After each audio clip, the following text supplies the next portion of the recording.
A'udzubillahi minasyaitonirrajim. Bismillahirrahmanirrahim. Assalamualaikum warahmatullahi wabarakatuh. Alhamdulillahi rabbil alamin. Nahmaduhu wa nasta'inuhu wa nastaghfiruh. Wa na'udzu billahi min syururi anfusina wa min sayyiati a'malina. Man yahdihillahu fala mudilla lahu wa man yudlil fala hadiyalah. Asyhadu an la ilaha illallah wahdahu la syarika lah. Wa asyhadu anna Muhammadan abduhu wa rasuluh. Allahumma salli ala Sayyidina Muhammad wa ala alihi wa sahbihi ajma'in, amma ba'd.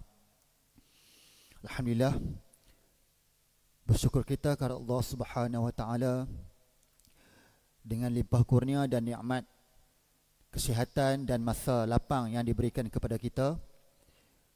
Malam ni kita masih lagi diberikan kesempatan oleh Allah Subhanahu wa taala untuk melangkah ke rumah Allah, untuk sama-sama kita menunaikan kewajipan kita sebagai umat Islam. Dan seterusnya kita mengisi masa lapang kita pada malam ni antara maghrib dan isyak ni dengan perkongsian berkaitan dengan isu-isu mahkamah syariah. Sebelum ni pada pertemuan yang lalu kita dah berbincangkan berkaitan dengan tajuk harta sepencarian. Kita dah hurai, kita dah bincang apakah yang dimaksudkan dengan harta sepencarian, macam mana keadaan yang kita nak tuntut harta sepencarian, berapa bahagian yang kita nak tuntut dan sebagainya. Pada malam ni insya-Allah saya nak bawa tuan-tuan dan puan-puan yang dirahmati Allah sekalian untuk kita berkongsi lagi antara tajuk-tajuk yang berkaitan dengan harta di mahkamah syariah ni. Kalau ikut di mahkamah syariah ni, orang kata tempat dia nak berebut pasal harta, nak bercerai, nak berai dan sebagainya. Malam ni kita nak berkongsi dengan tuan-tuan dan puan-puan berkaitan dengan tajuk hibah. Ramai orang sekarang ni buat hibah. Cuma bila naik ke mahkamah putuskan hibah tu tak sah. Malam ni kita akan bincang hibah yang macam mana yang sah daripada segi hukum syarak, hibah yang macam mana yang boleh diterima pakai dari segi perundangan kita, undang-undang kita. Kan, sekarang ni ramai orang bila mana dia tak mau anak beranak dia bergaduh, dia hibah siap-siap. Harta ni abah bagi kat kakak, harta ni abah bagi kat kak long, harta ni abah bagi kat kak cik. Mai abah meninggal, tiga-tiga orang, kak long, kak cik tadi bergaduh. Kak long kata harta ni abah bagi kat aku semua. Macam mana yang hang kata harta ni abah bagi dekat hang? Naiklah di mahkamah. Naik di mahkamah, lalai kali mahkamah putuskan hibah tu tak sah. Siapa pun tak dapat harta hibah tu, dan akan kembali kepada hukum faraid, harta pusaka. Ni banyak sekarang ni isu-isu berkaitan dengan hibah ni. Malam ni kita nak bincang berkaitan tentang hibah.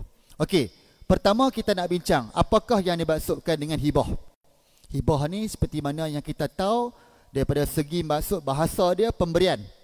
Sama ada kita bagi harta ataupun kita bagi bentuk manfaat harta tersebut. Sebagai bahasa mudah dia, kita kata hibah ni kita bagi dekat orang siapa yang kita suka. Harta kita bagi dekat siapa-siapa yang kita suka. Dulu orang hibah kepada anak beranak. Sekarang ni trend dia dah berubah.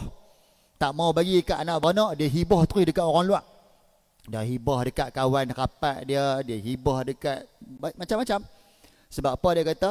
Anak beranak sebelum ni pun sepanjang dia sakit, siapa pun tak balik main tengok. Bila dia senang, semua pakat balik. Duk tanya abah nu harta ni macam mana dan sebagainya. Lain-lain kali dia kata nak jadi senang cerita, dia hibah kat orang terus. Hampa nak bergaduh lah. Yang aku tahu harta ni hampa tak bergaduh dah sebab bukan hak milik apa. Jadi bahasa mudah dia kita nak kata hibah ni bagi harta kita, hak milik kita kepada orang. Okey, daripada segi hukum syarak, suatu akad yang mengandungi pemberian milik oleh seseorang secara sukarela terhadap hartanya kepada seseorang yang lain pada masa hidupnya tanpa balasan.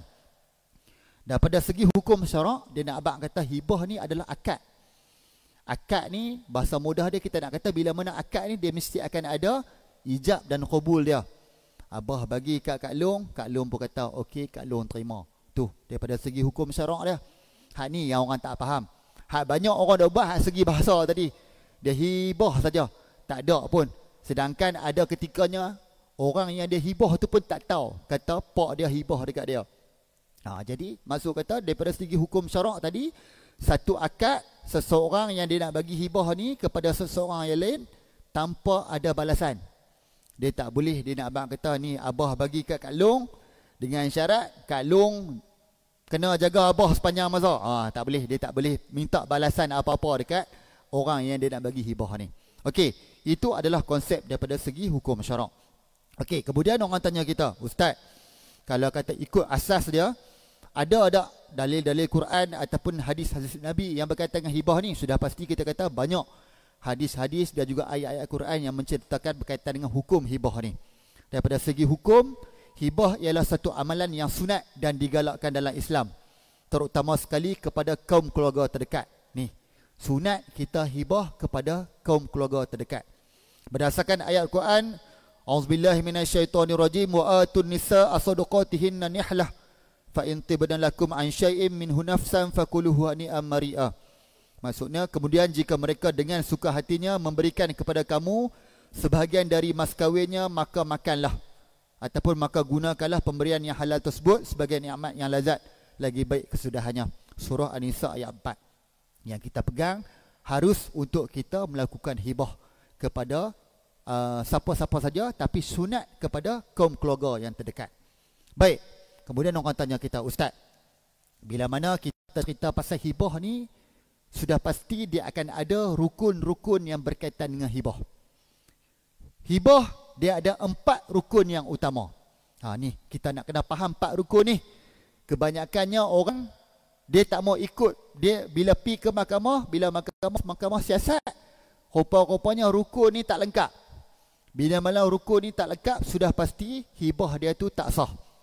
Jadi rukun hibah ada 4 menurut pendapat mazhab Syafi'i dan juga jumhur ulama. Pertama adalah sudah pasti rukun dia adalah pemberi hibah. Mesti ada orang yang nak bagi hibah tu.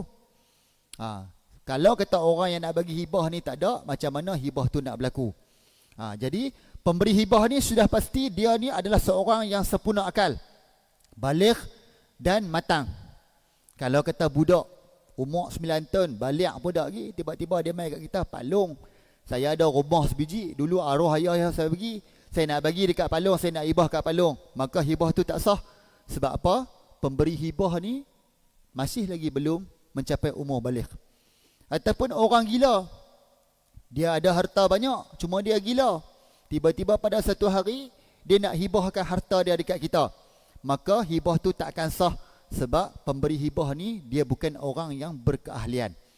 Jadi itu yang pertama. Orang kata, maksud kata syarat dia mesti yang akil baligh, dia mesti yang sempurna akal, dan dia ni mesti yang orang yang berkemampuan untuk urus harta. Yang kedua, mestilah pemberi hibah ni adalah tuan punya barang yang nak hibah. Ni yang jadi banyak masalah sekarang ni. Dia mai dekat mahkamah, dia habaq kata saya bagi hibah ni saya dapat daripada si A. Bila kita cek balik, rupanya harta tu bukan milik si A pun, milik orang lain. Jadi syarat dia mestilah pemberi hibah ni adalah tuan punya milik barang yang dia nak bagi hibah tu. Jangan duk ambil harta orang, tiba-tiba dia nak pergi bagi kat orang lain. Kan, dia pipi dia abang kata, aku ada harta sebiji, aku nak bagilah hibah dekat hang. Kesian tengok hang duk naik motor ya, hujan panas semua, aku nak bagi hibah kat hang. Tiba-tiba pi cek dekat JPJ, main geran nama orang lain. Kita pun pi tanya, pasal apa hang nak hibah harta orang lain? Dia kata tak apa, kereta ni aku pakai lama, aku pun dapat orang hibah kat aku. Lah ni bila aku tak pakai, aku nak hibah pula dekat hang. Tak boleh. Sebab mesti dia adalah tuan punya harta yang nak dihibahkan tersebut. Jadi oleh sebab pemilik harta mempunyai kuasa penuh, hibah ni boleh dibuat tanpa had kadar dan kepada sesiapa yang disukainya, termasuk orang bukan Islam, asalkan maksudnya tidak melanggar hukum syarak. Dia nak hibah kat siapa pun terpulang dekat dia. Dia nak hibah dekat acong ke, dia nak hibah dekat raju ke, terpulang kat dia. Yang penting benda tu tak melanggar hukum syarak. Itu adalah rukun yang pertama, maksud kata pemberi hibah. Yang kedua, apakah rukun hibah yang kedua? Mesti ada penerima hibah. Bila ada pemberi, sudah pasti dia kena ada penerima hibah. Penerima hibah boleh terdiri daripada sesiapa saja, asalkan mempunyai keupayaan memiliki harta, sama ada mukallaf atau bukan mukallaf. Sekiranya penerima hibah bukan mukallaf seperti budak-budak yang belum akil baligh ataupun orang gila yang tak berkeupayaan, hibah boleh diberikan kepada walinya atau pemegang amanah bagi pihaknya. Maksud kata penerima hibah ni syarat dia umum. Siapa-siapa apa boleh, budak-budak apa boleh, orang yang tak berkeupayaan pun boleh. OKU ke, orang gila ke, tapi OKU dan orang gila ni kita kena serahkan kepada wali atau pemegang amanah. Sebagai contoh, kita ada anak OKU. Kan? Kita rasa kalau kata anak ni pun sampai ke besar nanti pun dia tak mampu nak uruskan diri dia. Jadi orang anak-anak lain semua dah berkahwin, dah ada keluarga, anak OKU ni memang tak akan berkahwin lah. Sebab dengan keadaan dia yang OKU. Jadi dia pun hibahkan. Tak apalah. Disebabkan ada anak OKU, abah nak hibahkan rumah ni kepada adik empa yang OKU ni. Hampa jangan duk berebut lah nanti sebab abah nak hibah dekat dia. Hibah tu sah. Tapi si abah ni kena lantik. Siapalah pemegang amanah untuk nak jaga harta adik yang OKU ni. Dia bukan boleh serah dekat OKU tu. Sebab dia pun tak mampu nak menguruskan harta. Jadi kena lantik pemegang amanah. Lantiklah Kak Long ke Abang Long ke sebagai pemegang amanah. Yang penting harta tu adalah hak milik anak yang OKU tersebut. Hal ni kita nak kena faham. Jadi penerima hibah mestilah menerima harta yang dihibahkan dan berkuasa memegangnya. Dengan kata lain, penguasaan dan kawalan terhadap harta mestilah diberikan kepada penerima hibah. Maksud kata, bila mana dia bagi harta dia tu, sudah pasti automatik harta dia tu akan berpindah milik kepada penerima hibah. Tetapi yang duk jadi sekarang ni, dia hibah harta dia, tapi berkuat kuasa bila mana dia meninggal. Dia abang kata rumah ni abah bagi dekat Kak Long, tapi berkuat kuasa setelah abah meninggal dunia.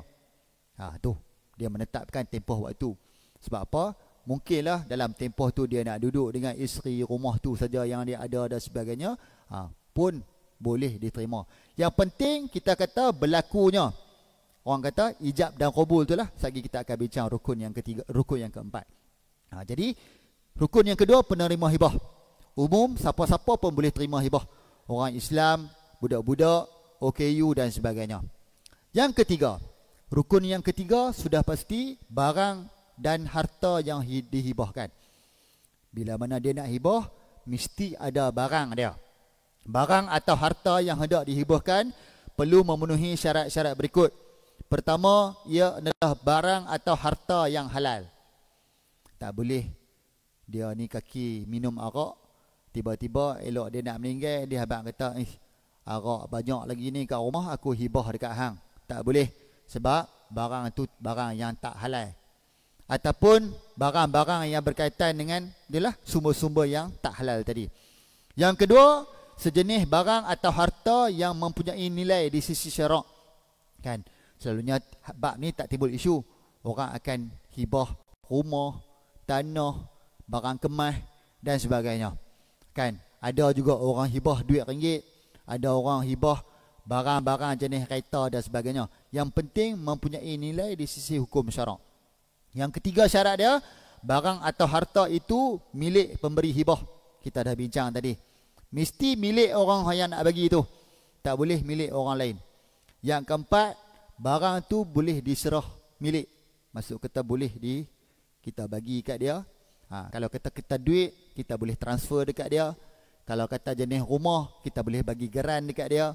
Kalau kata jenis kereta, kita boleh serah kunci kereta dekat dia. Maksud kata barang-barang yang boleh diserah milik. Kalau kata barang kemas pun macam tu juga. Kita boleh serah barang kemas tersebut. Yang keempat syarat dia, barang tu mesti wujud. Tak boleh kita nak hibahkan barang yang tak wujud lagi. Sebagai contoh, kita ni bela lembu. Lembu yang kita bela tu tengah mengandung. Kita pun habaq dekat anak kita, Kak Long, lembu abah tu tengah mengandung, tengah bunting dah. Abah hibah tu anak lembu yang duduk dalam perut tu dekat Kak Long. Nanti kalau kata dia lahir nanti, anak tu milik Kak Long. Tak boleh. Sebab barang anak lembu tu tak pasti lagi hidup ke tak. Kan? Jadi kita tak boleh nak hibah barang yang tak ada. Ataupun kita kata kita hibah buah dekat pokok. Pada hakikatnya buah dekat pokok tak ada pun. Yang ada pokok tua saja yang tak ada hasil. Pun tak boleh. Kalau kata dia nak hibah pokok, dia boleh hibah pokok, tak ada masalah. Tapi dia abang kata, Kak Long, abah ada pokok durian. Tapi pokok durian ni lama adalah. Abah hibah buah je kat Kak Long. Hak pokok ni abah bagi dekat adik. Kak Long ni pun pi tengok pokok ada 10 pokok. Tengok buah satu pun tak ada. Tak boleh. Benda-benda yang tak wujud. Dia mesti, barang tu mestilah barang yang harta yang wujud. Dan yang keempat, yang kelima, seterusnya, syarat dia harta itu tidak bersambung dengan harta pemberi hibah yang tidak boleh dipisahkan seperti pokok-pokok tanaman dan bangunan yang tidak termasuk tanah.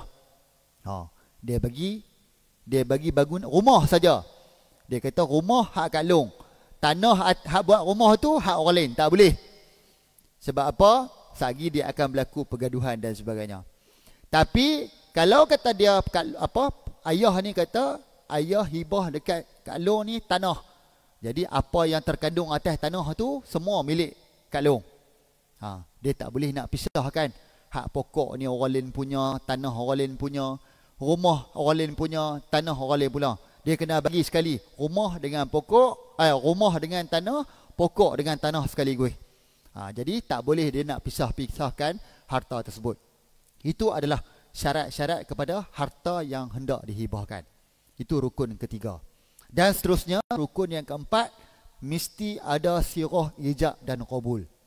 Ni rukun ni lah selalu yang orang terlepas pandang.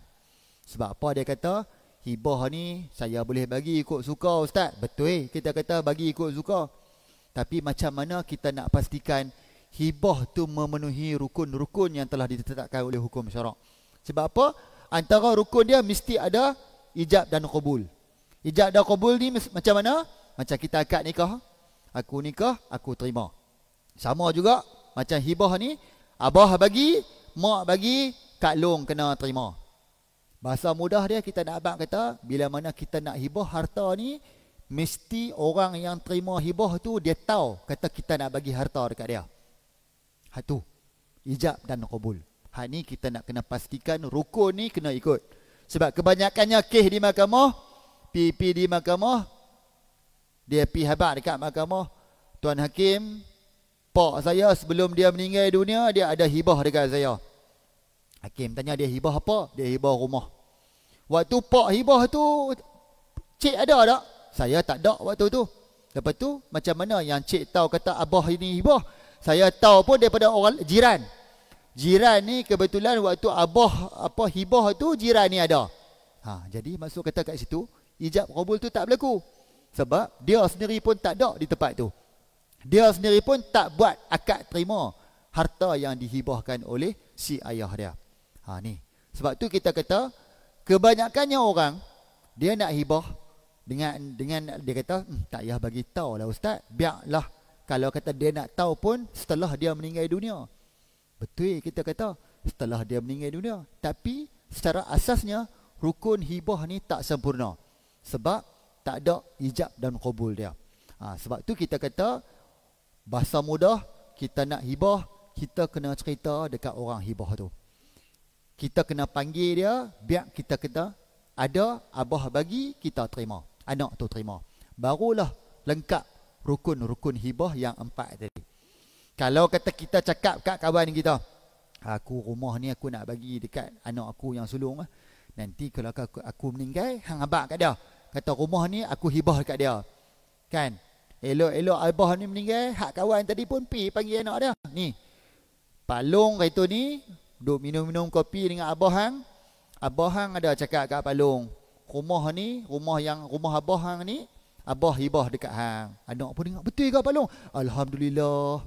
Pi ke mahkamah. Bila pi mahkamah soal sesat, rukun tak sempurna. Maka harta tu tak akan jadi harta hibah. Dia akan kembali kepada harta pusaka. Ni. Kita nak kena bagi pemahaman yang jelas kepada masyarakat. Sebab dia duk anggap kata ijab dan qabul ni tak perlu. Dia boleh hibah kepada sesiapa saja. Tetapi bila mana dia buat macam tu, asasnya tak lengkaplah rukun hibah seperti mana yang ditetapkan oleh hukum syarak. Antara contoh lafaz hibah dalam banyak kitab-kitab ada sebut. Tak kisah apa-apa lafaz saja yang dia nak berikan. Aku berikan barang ni kepada hang. Aku serah barang ni dekat hang.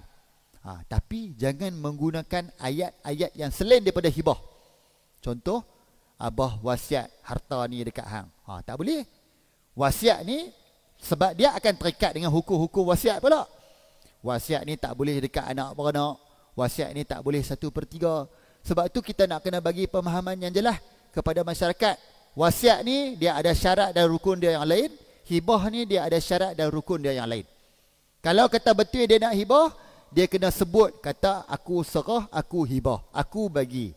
Barulah lengkap lafaz hibah tersebut. Tapi sekarang ni yang duk jadi masalah, dia cakap ikut dan ya. Ikutlah. Hampa nak buat apa-apa buat ya. Hampa bedak lah seorang sikit. Bedak seorang sikit ni boleh jadi dia hibah, boleh jadi dia suruh bedak secara pusaka dan sebagainya. Sebab tu kita kata biar niat kita tu, kalau kata betul kita nak hibah, kita kena menggunakan lafaz-lafaz hibah. Orang yang terima pula sudah pasti dia kata abah aku terima, aku redha. Tak apa. Kalau kata abah dah kata macam tu, kakak okey je. Maksud kata ada lafaz-lafaz yang mengatakan berlakunya ijab dan qabul tersebut. Ada satu kes di mahkamah syariah baru ni. Seorang anak perempuan nak jadi cerita, si mak ni meninggal.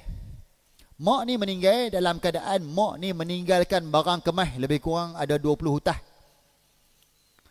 Sewaktu hidup ni, mak ni tak pernah kata apa sepatah pun dekat anak perempuan dia ni. Jadi tak apalah. Cuma mak ada cakap, mak ada barang kemah mak tinggal dalam satu karung duduk dalam almari. Nanti kalau kata mak meninggal, Kak Long urus tengoklah macam mana. Mak dia kata lagu tu. Perempuan ni pun kata tak apa, dah mak kata macam tu, Kak Long urus. Jadi mak tu meninggal. Bila mak tu meninggal, si anak perempuan ni pun pergi lafazkan kes di mahkamah. Dia abang kata, Tuan Hakim, mak saya sebelum mak saya meninggal dunia, mak saya serahkan barang kemah. Satu karung barang kemah ni ada 20 barang kemah ni dekat saya. Tuan Hakim pun tanya, mak kata lagu mana? Mak kata dekat saya, kau urus tengoklah barang ni. Buatlah lagu mana pun. Yang penting barang ni dapat hak. Dia duk faham kata mak bagi dekat dia. Tapi dia cerita benda tu. Dia cerita kata mak dia berguna istilah tu, suruh dia urus. Jadi bila pergi ke mahkamah, ada lepas ni dua perempuan, dua lelaki. Hak perempuan, hak lelaki abang sulung ni dia sokong. Sebab apa, lepas dah pakat dah dua. Hak kalau ni kata, abang, selagi kita pergi mahkamah, abang habak dekat mahkamah, hang setuju kata mak hibah kat aku, nanti kita pecah dua. Ada 20, kita pecah seorang 10. Adik nombor 3, nombor 4 ni lepas tak payah tahu pun. Sebab lepas duduk jauh. Lepas pun jarang-jarang balik rumah. Kita lah duduk kerak balik rumah mak ni. Aku dah memang aku duduk dengan mak, hang duduk sebelah rumah mak.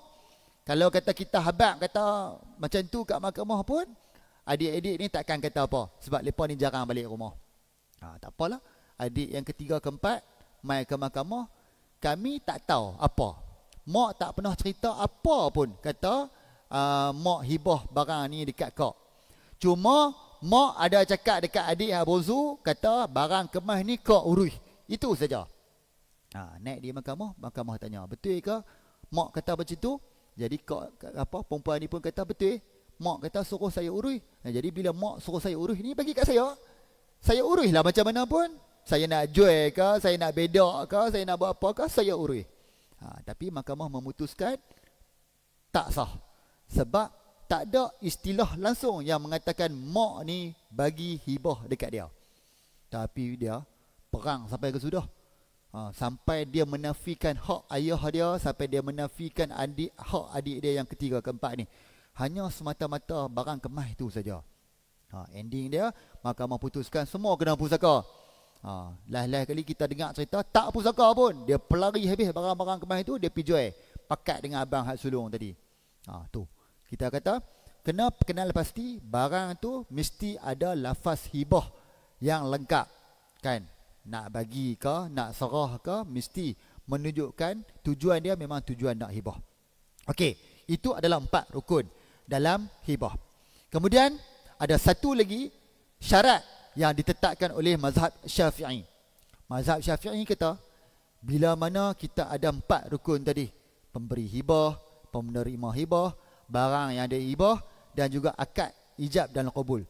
Ada satu lagi syarat yang ditetapkan oleh mazhab Syafi'i, mestilah bila mana kita hibah tu, kita serah barang tu kepada kawan tu, ataupun kita serah manfaat ataupun apa-apa yang berkaitan dengan harta yang kita nak serah tu kepada orang yang nak hibahkan tu. Sebagai contoh macam mana? Dia kata dia serah harta, rumah, dia serah tanah. Walaupun pada hakikat dia, tanah tu mungkin akan berkuat kuasa hibah tu selepas mana dia meninggal lah.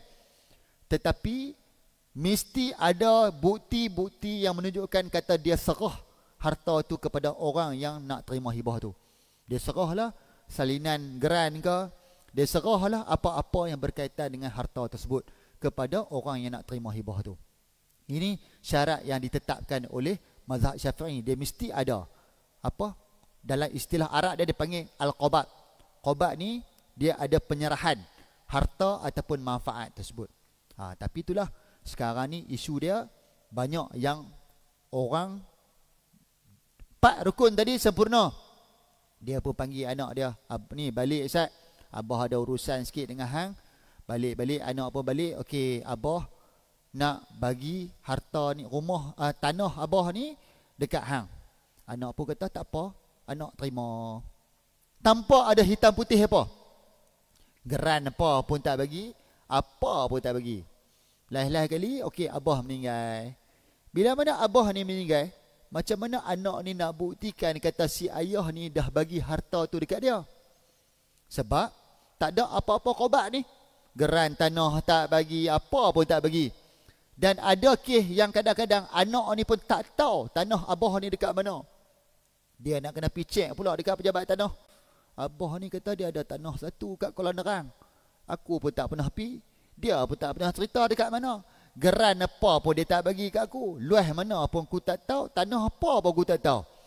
Cuma dia panggil balik itu, dia habaq kata, abah aku nak bagi hadiah hibah tanah dekat hang.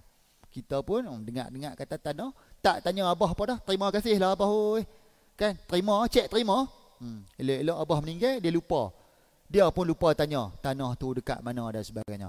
Sebab tu kita kata, Imam Syafi'i kata perlu ada qabat supaya tak timbul pertelingkahan sewaktu kita meninggal nanti. Bayangkan kalau kata waktu hibah tu siapa pun tak ada saksi. Ataupun kita telefon kat anak, abang, abah nak hibah tanah kat hang. Tanah kat mana abah? Kat Kuala Nerang. Oh, ada pokok durian tu ya. Tak apa, kalau kata abah nak bagi tanah tu, cek terima. Saksi apa pun tak ada. Duk Ustaz, anak ni nak pergi mahkamah, macam mana dia nak buktikan kata pak dia tu hibah dekat dia? Sebab tu kita kata sekarang ni kalau ikut undang-undang menetapkan, kalau kata kita nak buat hibah, kita kena cari juga sekurang-kurangnya seorang saksi. Tak kisahlah lelaki ke perempuan ke, yang penting saksi inilah yang boleh mengesahkan berlakunya hibah tersebut, berlakunya lafaz ijab dan qabul tersebut, dan berlakunya hibah penyerahan apa-apa manfaat ataupun harta tersebut. Ni kita nak kena faham. Jangan duk buat hibah seorang-seorang diri. Jangan duk buat hibah senyap-senyap. Sebab dia akan jadi masalah nanti bila mana kita meninggal. Kita meninggal, selesailah bab kita.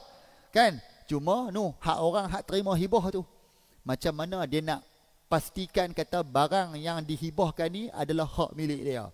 Susahlah. Saksi tak ada, geran tanah apa pun tak ada. Tiba-tiba bila pergi ke mahkamah ni dia akan buat keputusan berpandukan kepada bukti-bukti yang disertakan. Kalau kata tak ada bukti, mahkamah akan buat keputusan harta tu adalah harta pusaka. Jadi bila harta pusaka, hak dia tinggal sikit je lah. Sepatutnya rumah tu dapat sebiji kat dia, lain-lain kali kena berkongsi dengan adik-beradik lain. Okey, itu adalah berkaitan dengan rukun dan syarat-syarat hibah.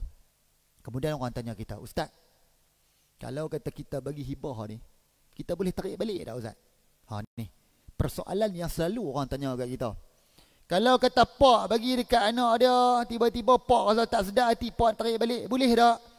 Mak bagi dekat anak, tiba-tiba mak rasa nak tarik balik, boleh tak?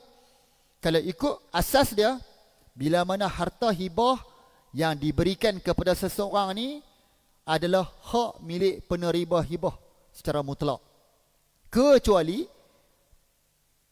hibah yang dibuat oleh ayah kepada anak, ataupun ibu kepada anak, ataupun tok wan kepada cucu, ataupun tok wan kepada anak, maka boleh ditarik balik.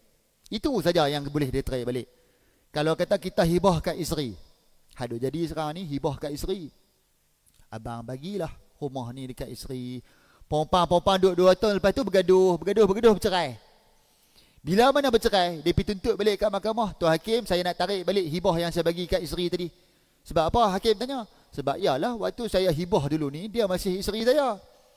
Tiba-tiba elok dapat rumah, dia cari pasal dengan saya, dia tak jaga makan minum saya, lepas tu kami bercerai. Bila bercerai, saya nak tarik balik. Tak boleh. Suami kepada isteri, tak boleh. Melainkan, pak kepada anak, mak kepada anak, ataupun tok dan nenek. Itu saja yang boleh tarik balik. Sebab apa yang boleh jadi macam tu? Banyak yang berlaku sekarang ni, bila mana pak ataupun mak ni hibahkan kepada anak, anak dah mula mengabaikan kewajipan anak sebagai anak. Dapat harta, terus tak balik. Hak sebelum ni tiap-tiap minggu duk balik, so dapat rumah, so dapat tanah, nak balik sebulan sekali pun payah.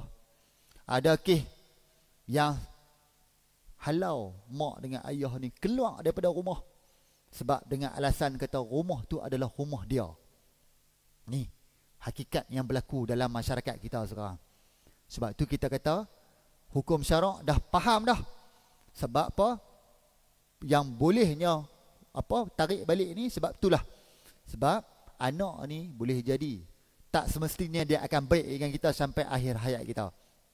Kan kita sentiasa doa ni, anak kita ni sentiasa jadi anak yang soleh, anak yang boleh jaga kita, anak yang boleh semayang kita bila mana kita meninggal. Tapi hakikat dia, kita pun bagi time tu lah baru kita nampak identiti sebenar anak. Terutamanya kepada anak perempuan. Nak kena beringat. Sebab apa? Perempuan ni dia ada pengaruh daripada suami. Bila mana dia dapat harta, mak bagi dekat dia. Kak Long duk jaga mak lama dah. Jadi mak hadiahlah barang kemas 10 utas ni kepada Kak Long. Kak Long pun kata tak apalah. Kak Long terima. Elok-elok mak sakit. Suami kata tak payah duk balik lah. Ramai lagi adik-beradik lain duk ada. Pasal apa yang kita duk kalut? Taulah kita anak sulung pun, tapi selama ni kita dah duk jaga. Bagilah adik-beradik lain jaga pula. Isteri terikat dengan arahan suami. Suami tak bagi balik. Ataupun suami pula mengalami masalah kewangan. Suami kata ni, hari tu mak bagi barang kemas banyak kan. Ni apa? Gadai lah. Abang nak buat modal menega ni. Bukan ada duit dah ni, macam-macam ni. Nak kena bayar dan sebagainya. Jadi isteri pun akur dengan arahan suami, jual barang-barang tu. Dalam masa yang sama mengabaikan mak dan ayah dia. Sebab tu kita kata hukum syarak membenarkan kalau kata mak dan ayah ni bagi hibah kepada anak, kalau rasa anak tu dah mula berubah kasih sayang dia, dah mula mengabaikan kita, kita boleh tarik balik. Ada satu kes di Baling. Seorang anak perempuan. Anak ni bagus. Pada hakikat dia adalah seorang yang bagus. Anak ni bila kita kata mak ni pun kita kesian. Kes ni pun kita kata agak nilah menyedihkan. Anak ni, dia duduk di satu kampung. Jarak antara rumah dia dengan rumah mak ni lebih kurang 10 km. 10 kilo ni sebenarnya tak jauh mana pun. Kan? Kebetulan mak ni ada satu tanah kosong sebelah rumah mak tu. Jadi, si kakak ni, dia habaklah kat mak. Mak, kakak ni payahlah kalau kata nak berulang setiap hari ni bila mana mak sakit ni. Kan, walaupun jarak 10 kilo tapi taklah ni jauh mana pun. Cuma kadang-kadang kakak nak kena pergi ambil anak sekolah dulu, lepas tu kakak nak kena masak dulu, lepas tu baru nak boleh main urus mak. Kan, mak sakit. Tapi boleh tak hak tanah sebelah rumah mak ni, mak bagi dekat kakak dulu, sebab kalau kata kakak tak ada tanah, kakak tak boleh nak buat pengeluaran KWSP. Dia bagi alasan kata dia nak berkeluar duit KWSP, dia nak bina rumah sebelah rumah mak dia. Dengan alasan bila mana mak dia sakit, dia senang lah duduk sebelah rumah, dia boleh urus terus. Mak ni pun betul lah, dia duduk fikir kata, betul lah juga dah. Daripada duduk biar tanah tu kosong saja, mak bagilah dekat hang. Tapi mak habaq dah. Nanti bila mana hang bina rumah ni tanah tetap tanah hak milik mak. Sebab tanah ni tanah pusaka, tok hang yang bagi dulu. Mak bagi dekat hang ni untuk hang bawa keluar duit KWSP tu saja. Tak apalah. Betul Kak Long dia pun kata tak apa, Kak Long janji dapat saja duit KWSP, Kak Long bina rumah, bina kecil-kecil je. Sebab nak duduk, abang nak jaga mak. Buatlah mak ni pun hibah dekat anak dia. Tukar nama semua. Anak ni pun tak apalah, ada dah tukar nama atas grant semua, pilah KWSP, bawa keluar lah 80,000. Abang nak bawa rumah. Okey, dia pun habaq dekat mak. Mak tanya, ni duit bawa keluar lagi. Ni duk tengah buat urusan dah lah. Cadang-cadang tu bila nak mula bina ni. Cepat mungkin dapat duit, cepat mungkin nak bina. Dapat duit 80,000 harus. Tiang rumah pun tak ada. Bila dapat duit 80,000, time tu lah laki pun panjang kan. Yang ada yang bawa keluar duit KWSP ya, boleh tak abang pinjam sat 10,000? Sebab abang nak buat modal berniaga. Nanti kalau kita berniaga untung, kita boleh perbesar sikit rumah tu. Kan kita boleh buat lah kan bilik banyak sikit, sebab kita pun anak kuih besar.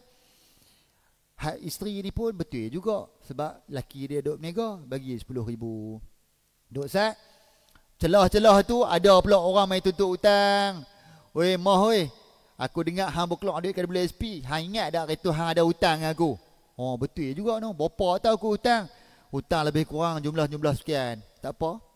Tolak pihak bagi kat laki, tolak pihak hutang, tolak pi lah. Time tu lah, celah tu lah nak beli peti air, celah tu lah nak beli TV baru. Lupa. Kata niat asal dia tu bawa keluar duit nak bina rumah. Jadi mak ni duk tunggu. Tambun pun tak lagi, tiang apa pun tak lagi, tak ada kontraktor main ukur apa pun. Lepas 6 bulan mak tanya, lepas setahun mak tanya, cukup setahun mak tanya, ni hang jadi tak ni nak buat rumah ni?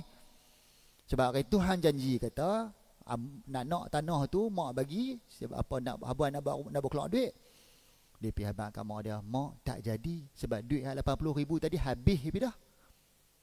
Mak ni pun dengar sedih lah, sebab tanah tu dah jadi tanah anak dia. Mak ni pun tak apalah, pi sembang dengan anak bongsu. Waktu hibah awal tadi ni, siapa pun tak tahu dia beradik. Jadi pi cerita dekat anak hak bongsu sekali, ni mak ada tanah satu itu bagi kat Kak Long hang.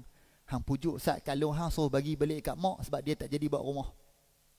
Adik ni pun pi bincang dengan Kak Long. Kak Long kata, pasal apa pula nak kena bagi balik? Mak dah bagi kat aku. Dia dah mula tune dia lain dah. Hatta saat ni dia kata nak bina rumah dan sebagainya, tiba-tiba dia habaq kata dia nak bagi, mak bagi kat dia. Tak, mak cerita dah kat aku. Mak kata mak bagi tu sebab hang nak bina rumah. Tapi hang pun sendiri cakap kat mak, kata hang tak jadi bina rumah, jadi mak minta balik tanah tu. Tak, aku tak mau bagi. Sebab apa? Tanah ni dah jadi tanah hak aku. Mak ni dalam keadaan umur 75 tahun, pi ke mahkamah dengan keadaan berkursi roda. Pi ke mahkamah, tuntut balik ke mahkamah, tuan hakim, saya nak tarik balik ibah. Sebab apa? Anak dah langgar janji dia. Dia janji saya bagi tanah dekat dia, dia nak berkeluar duit, dia nak bina rumah. Sampai ke sudah, rumah pun tak ada bina. Dia pun habaq dah, memang rumah tu tak bina sebab duit tak ada dah. Jadi pi ke mahkamah. Mahkamah panggil lah anak tadi ni, hak Kak Long tadi ni. Ni, mak nak tarik balik, setuju tak? Tak setuju tu hakim. Sebab mak dah bagi dekat saya. Tapi itulah, dia lupa kata hukum syarak membenarkan mak atau ayah boleh tarik balik hibah yang diberikan kepada anak, sekiranya mak dengan ayah ni nak tarik balik. Sebab tu kita kata, kita nak bagi boleh, pastikan bila memang kita bagi tu, anak tu tak lupa kewajipan dia sebagai anak. Anak tu tak lupa kewajipan dia sebagai nak jaga ahli keluarga dan sebagainya. Kita tak mau timbul-timbul isu macam tu lah. Sebab kita tengok sekarang ni trend tu kuih banyak sekarang ni. Pak bagi kat anak, anak pun dah lupa, anak tak balik. Pak bagi dekat anak, mak bagi dekat anak, kita tak maulah sampai anak ni yang halau mak pak keluar daripada rumah disebabkan isu-isu macam tu. Jadi hukum asas dia, kalau kata kita bagi dekat orang lain, tak boleh tarik balik. Kalau kita bagi dekat anak saja yang boleh ditarik balik ikut pendapat jumhur ulama. Ni kita nak kena ingat. Jangan kita bagi kat kawan kita, tiba-tiba kita nak pergi minta balik. Oi, hang ni, aku bagi motor kat hang itu. Aku lepas aku bagi motor kat hang, aku pun tak ada kenderaan, aku nak minta balik. Tak boleh. Sebab itu adalah hak milik dia mutlak. Ada satu kes kita berjumpa. Mereka ni berkawan 30 tahun. Daripada zaman bujang sampai kahwin. Sekampung. Dia pun tak apalah. Disebabkan kawan dia ni baik, dia kata. Kawan dia ni baik. Kalau kata dia susah dulu, kawan ni lah tolong. Pinjam duit dan sebagainya. Dia sakit demam pun, kawan ni lah tolong. Jadi tak apa. Waktu lepas pencen tu, beli satu tanah. Tanah tak besar mana pun, serelung lebih ya. Bagi satu tanah. Jadi beli satu tanah, dia hadiah kat kawan. Ni disebabkan hang ni dah berkawan lama dengan aku, sakit demam aku, hang tolong. Hang lah banyak duk tolong aku duit ringgit dan sebagainya. Aku nak hadiah kat hang satu tanah. Kawan ni kata, ish, aku tolong hang selama ni ikhlas. Kita berkawan bukannya setahun dua, 30 tahun kita kawan. Tapi tak apa, hang nak bagi aku terima je lah. Pergi pejabat tanah tukar nama semua. Lepas tukar nama, dia mula. Sebab apa? Dia dengar orang lain. Dia dengar apa? Orang lain duk pergi cerita. Hang, itulah. Tanah tu sebenarnya, tanah tu bukan boleh buat apa pun. Dia duk pelaga. Orang lain tolong pelaga mereka. Jadi, hang bagi kat dia tu. Dia tu akal panjang. Nanti dia jual. Hang beli 50,000. Silap-silap dia jual 100,000. Orang lain duk main cucuk. Jadi bila orang lain dia main cucuk ni, dia pun tak apa. Kawan hak jahat ni pun hak dekat hak kawan terima tanah tu pun dia cucuk kawan ni. Lain-lain kali pergi jumpa. Aku nak ambil balik tanah aku ni. Sebab bila mana aku bagi tanah ni dekat hang, aku dengar cerita macam-macam. Rupanya selama ni hang duk kata dekat aku, hang kata aku ni tak ikhlas duk tolong hang. Hang duk minta apa bantuan kat aku, lepas tu hang duk pergi jaja kata. Ni mula bergaduh dan sebagainya. Jadi nak tarik balik. Bila mana nak tarik balik, kawan ni kata, "Dak, hang tak boleh tarik balik. Sebab apa? Harta yang hang bagi dekat aku, hak mutlak aku. Kalau kata hang beli 30,000, hang nak jual, aku nak jual balik 100,000, itu hak aku, hang tak boleh kacau. Sebab hak mutlak aku, hang tak boleh tarik balik." Dia pergi file kes di mahkamah. Sebab apa? Dia kata, dia pergi tanya siapa tau. "Hoi, boleh kalau kata harta yang kita bagi ni boleh tarik balik." Sebab tu kita kata, kita duk dengar tu istilah buruk siku lah apa tu. Kan? Sebab tak boleh tarik, tak boleh minta balik lah. Pergi mahkamah putuskan tak boleh. Sebab harta yang dia bagi ni adalah hak milik mutlak penerima tu. Dia nak buat apa pun ikut suka dia. Dia nak jual ke, dia nak buat berumah besar-besar ke, itu hak dia. Okey. Itu hukum berkaitan dengan penarikan balik hibah. Kemudian orang tanya kita, "Ustaz, kami pernah dengar satu istilah yang mengatakan orang yang bagi hibah dalam keadaan dia ni sakit. Maksud kata hibah dalam keadaan dia ni maradul maut. Sakit yang membawa kepada kematian." Daripada segi hukum syarak ada sebut berkaitan dengan hibah ni. Time hibah ni lah, contohlah kita terlentang atas katil. Time tu lah anak duk main cucuk. "Abah, tanah abah tu bagi kat long lah." Kita ada tengah sakit. Kan? Kita pun bagi duduk sebulan dua kita meninggal. Adakah sah hibah dalam keadaan kita sakit tadi? Dalam kitab ada sebut, kalau kata sakit apa yang kita mati tu disebabkan sakit yang kita alami tu, maka hibah tu tak sah kalau kata dalam jarak yang terlalu pendek. Sekurang-kurangnya setahun. Maksud kata kita hibah, lepas tu setahun meninggal, maka hibah tu sah. Tapi kalau kata kita hibah, duduk sebulan dua meninggal, maka dikira sebagai hibah dalam keadaan maradul maut. Ada pendapat mengatakan hibah dalam keadaan macam tu tak boleh diterima pakai. Boleh jadi dalam keadaan macam tu, keadaan emosi dia tak stabil, fikiran dia tak stabil. Apa orang kata dia ikut je lah. Sebab tu kita nak kena beringat, dalam keadaan-keadaan macam kita sakit ni lah, tak semua anak yang akan jaga kita dengan elok. Kita doa lah kan, kita sentiasa kena doa, moga-moga kalau kita terlantak sakit pun anak boleh mai jaga kita elok. Bukan waktu kita terlantak sakit ni lah anak dia baik tanya, abah, rumah abah kat Kuala Lumpur tu macam mana? Tanah abah kat Kuala Nerang tu macam mana? Tanah dekat balik pulau ni, benda-benda itulah yang kita risau kan. Kita dalam keadaan sakit, kita pun tak mau fikir banyak, abah tak mau fikir banyak, abah bagilah kat hang. Kita tak mau nanti disebabkan lafaz kita kata dekat anak tersebut menyebabkan anak-anak lain pula kecil hati, anak-anak lain pula terasa, pasal apa pula abah bagi kat balong, kami pun jaga abah juga. Pasal apa abolong seorang saja dapat. Benda-benda itulah yang akan timbul pertelingkahan dan juga pergaduhan antara sanak saudara tadi. Okey, kemudian berkaitan dengan hibah ni, orang tanya kita, ustaz, boleh tak kalau kata kita hibah ni, kita nak meletakkan syarat-syarat tertentu dalam hibah? Contoh kita kata tadi, abah bagi rumah ni dekat hang dengan syarat sepanjang hayat abah ni hang kena jaga abah. Syarat kita letak dekat anak, ataupun kita letaklah apa-apa syarat yang kita rasa wajar daripada segi hukum syarak. Kalau kata syarat itu adalah syarat yang munasabah dan syarat yang menepati hukum syarak, maka syarat itu sah. Ada satu kes di mahkamah, ayah bagi hibah dekat anak perempuan dengan syarat anak perempuan tak boleh kahwin selagi mana abah hidup. Kesian kat anak. Dia boleh bagi abah bagi rumah ni dekat Kalong, tapi dengan syarat Kalong tak boleh kahwin lagi sehingga abah meninggal dunia. Abah meninggal, Kalong nak kahwin, Kalong kahwin lah. Maka syarat tersebut tak boleh, sebab menafikan hak anak tersebut.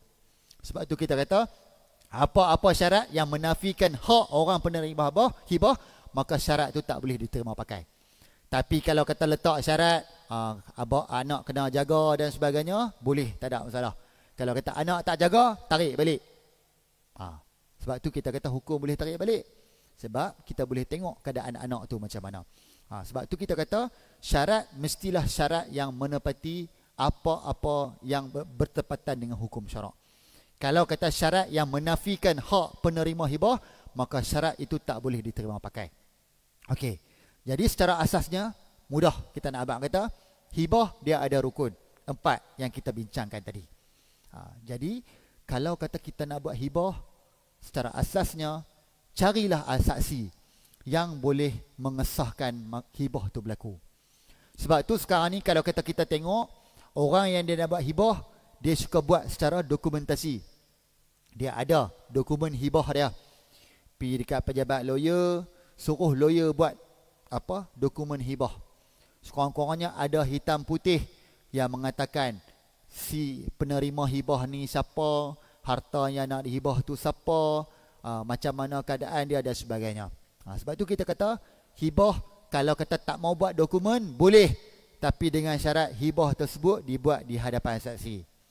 Tapi kalaulah kata kita tak ada saksi, kita nak buat dokumentasi, boleh pilah cari mana-mana pihak yang boleh buat dokumen hibah bagi pihak kita.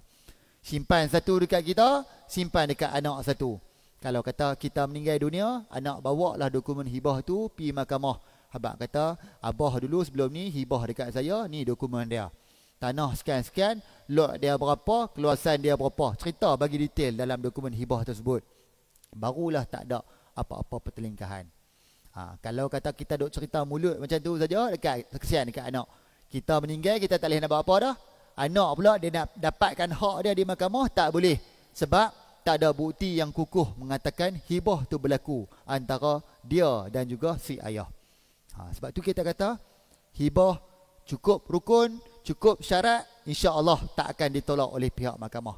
Pastikan cukup rukun, pastikan ada saksi. Nak bagi mudah, buatlah dokumentasi hitam putih. Cukup dengan kertas selai pun tak apa. Abah, nama sekian-sekian, saya nama sekian-sekian, nombor kenalan sekian-sekian, menghibahkan harta yang berupa rumah di Taman Rakyat nombor sekian-sekian kepada anak yang bernama sekian-sekian. Bawah tu anak yang terima tu, saya sekian-sekian nama terima harta yang dihibahkan oleh ayah. Tanda tangan kat bawah. Cukup. Bawalah surat tu pergi mahkamah. InsyaAllah mahkamah akan terima. Sebab itu kita kata hibah jangan duk hibah ikut dan. Sebab hibah ikut dan itulah yang akan menyebabkan berlakunya pertelingkahan antara anak-anak. Kalau kita rasa tak mau lagi hibah dekat anak, kita boleh lantik pemegang amanah. Sebab tu kita tengok sekarang ni ramai orang lantik pemegang amanah. Pi pejabat lawyer mana-mana, abang kata saya nak lantik tuan sebagai pemegang amanah. Saya nak hibah dekat anak. Cuma kalau boleh selepas saya meninggal baru anak ni tahu. Jadi pemegang amanah itulah yang akan buat ijab dan qabul antara dia dan juga pemberi hibah. Kan? Piramli sebutlah dulu apa? Sulaiman Akleken. Kan? Peguam yang urus harta-harta di luar negara. Tu maksud kata kita kena cari pemegang-pemegang amanah ni. Kan lawyer ke siapa-siapa dan sebagainya. Kalau kata kita meninggal, pemegang amanah ni lah akan pergi cari waris-waris tadi. Cik, ayah dulu ni sebelum dia meninggal, dia ada buat dokumen hibah dekat saya sebagai pemegang amanah. Jadi mana-mana dia meninggal, saya nak serahlah dokumen hibah ni kepada cik, sebab ini adalah hak cik yang ayah dah serahkan kepada cik. Kita nak kena buat macam tu, barulah sah daripada segi undang-undang dan hukum syarak. Baik, tuan-tuan dan puan-puan yang dirahmati Allah sekalian, itu adalah perkongsian ilmu kita berkaitan dengan tajuk hibah pada malam ni. Saya rasa sedikit sebanyak dah bagi maklumat tambahan kepada tuan-tuan dan puan-puan. Hibah ni selalunya kita tak risau sangat, kan? Sebab kalau kata dia ada harta, dia boleh bagi kepada siapa-siapa saja. Tapi sekarang ni kita tengok orang-orang yang bagi hibah ni kebanyakan orang-orang yang tak ada anak lelaki. Dia ada anak perempuan 4 orang. Dia tahu dah kalau kata dia tak bagi hibah nanti, harta tu akan turun dekat adik-beradik dia yang lelaki. Boleh jadi adik-beradik dia bergaduh sama-sama dengan anak ni. Jadi dia hibah setiap. Abah ada satu rumah, 1/4 dekat hang, 1/4 kat hang, 1/4 kat hang, 1/4 kat hang. Boleh, tak ada masalah. Yang penting harta tu diserahkan kepada anak-anak tersebut. Anak-anak pun tahu. Kalau kata dia tak buat hibah tersebut, rumah tu anak akan dapat 2/3 saja. 1/3 lagi nu akan turun dekat adik-beradik lain. Adik-beradik lain mula bergaduh pompang-pompang dan sebagainya. Kita tak mau disebabkan kesilapan kita menguruskan harta sewaktu kita hidup menyebabkan kita meninggal dalam keadaan tak aman. Sebelum ni kita dah bincang isu harta sepercairan pun macam tu juga. Sama juga macam hibah juga.